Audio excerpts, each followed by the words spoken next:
Hello everyone, আমরা আজকে চলে এসেছি ভাসানে। বাঁশবেড়িয়ার ঐতিহ্যপূর্ণ কার্তিক ঠাকুরের ভাসান। তো এত সুন্দর লাগছে এখানে, দেখো ডেকোরেশনটাও খুব সুন্দর। আর যেহেতু আমাদের এই বাঁশবেড়িয়া পুজোটা আমাদের বাড়ি থেকে ঠিক 10 মিনিট থেকে 5 মিনিট লাগে, খুব একটা দূর নয়। তো দেখো খুব সুন্দর লাইটিংগুলো করেছে। তো আমি আর মাম্মাম, আমার হাজবেন্ড, আমার বর, আমার মেয়ে, তো আমরা সবাই মিলে যেহেতু গেছিলাম, তো খুব এনজয় হয়েছে। আর এই দেখো মাম্মাম তো কোলে কোলে, বাবার কোলে কোলে ঘুরছে। আর আমি দেখো ভিডিও শ্যুট করছিলাম তোমাদের সাথে একটু শেয়ার করব বলে। কারণ বলো তো, সব কিছুর মধ্যে দিয়ে না ভিডিওটা না করা থাকলে না সেই এনজয়টা পরে দেখতে পারি না যে কতটা এনজয় আমরা করেছিলাম। হ্যাঁ, তো খুব এনজয় করেছিলাম সবাই মিলে হাঁটতে হাঁটতে, পুরো ঠাকুর দেখা। তো মাও হেঁটেছে আমাদের সাথে। তো এই দেখো আমরা পুরো ভিডিওটা শেয়ার করেছি তোমাদের সাথে। অবশ্যই কেমন লাগছে, আর ভিডিওটা যদি তোমাদের ভালো লাগে অবশ্যই কিন্তু ফলো করে দিও আমার চ্যানেলটাকে। আর লাইক কমেন্ট শেয়ার করতে ভুলো না কিন্তু। আর এই দেখো এখানে হচ্ছে ঠাকুরটা খুবই সুন্দর হয়েছে ডেকোরেশন। আর পরস্পর ভাসান রয়েছে, প্রচণ্ড ভিড়। আর আমরা তার সাথে খেয়ে নিয়েছিলাম একটু মোমো খেয়েছিলাম, বিরিয়ানি খেয়েছিলাম। তো খুবই সুন্দর টেস্টি ছিল এখানে বিরিয়ানিটা। তো এখানে হাজি বিরিয়ানি থেকে বিরিয়ানি খেয়েছিলাম। তো খুব একটা ভালো না, যেহেতু মানে খিদেও পেয়েছিল, একটু খেতেও ইচ্ছে হচ্ছিল। তো যেটুকুনি ভালো হয় সেটুকুনি একটুখানি অ্যাডজাস্ট করে খেয়ে নিয়েছি। আর লাইটিংগুলো দারুণ ছিল, এত ভিড় ছিল। কিন্তু এবার মানে এবছরে আগের বছরের তুলনায় এবছরে ভাসান খুবই ভালো হয়েছে। কিন্তু একটাই সমস্যা, কি বলো তো, ভাসানগুলো অনেক লেটে লেটে এসেছে। ওর জন্য ওখান থেকে চলে গেলাম। মাম্মাম একটু গাড়িতে বসে গেল, খেলনা গাড়ি দেখতে পাচ্ছ। তো মাম্মাম ভীষণ এনজয় করেছে, যেহেতু মানে ও ছোট, প্রচণ্ড ভয় পাচ্ছিল, মুই মুই করে কাঁদছিল। তো আমরা কিন্তু ওর এনজয়টাকে মানে এনজয়টাকে মানে পরিপূর্ণ করব বলে ও বলছে, মা আমি ওটাতে চাপবো, বাবা ওটাতে চাপবো।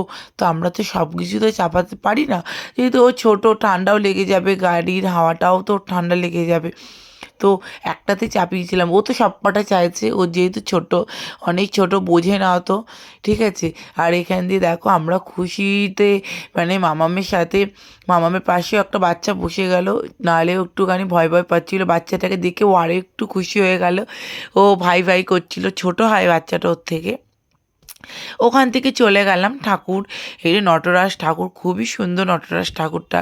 আর খুবই সুন্দর ডেকোরেশন হয়েছে এবছরে, আগের বারের তুলনায় এবছরটা খুবই সুন্দর হয়েছে। কিন্তু ওই একটাই কারণ বললাম যে লেট হয়ে গেছে। আর এখানটা একটা দোকানের সামনে আমরা একটু বসে গেলাম, যেহেতু পা ব্যথা হয়ে যাচ্ছিলো। তো মামামও এখানে খেলা করছিল। তো ও জুতো টুতো খুলে কি অবস্থা ওর। তো একটুখানি ও জুতো একদম রাখতে চায় না। আমার মেয়ের একটাই সমস্যা, জুতো পরবে না, ঠিক আছে। ও তো জুতো খুলে ওখানে একটুখানি আর এনজয় করছিল, তার সাথে আমরাও খুব এনজয় করেছি ওর সাথে। তার সাথে চলে এসেছে আর একটাও ভিডিও।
দেখো বন্ধুরা, আমরা করতে করতে মামা আর হচ্ছে আমার বোন আর মা মিলে স্কুটি চালিয়ে চলে গেল গাড়িতে। আমি আমার হাজব্যান্ড মিলে চুরুলিয়া মোড় থেকে দুজনে মিলে টুকটুক করে বেশ হাঁটতে হাঁটতে অনেকটা ঘুরে ঘুরে অমৃতসরী রোড ধরে পুরো ঠাকুরগুলো দেখে নিলাম।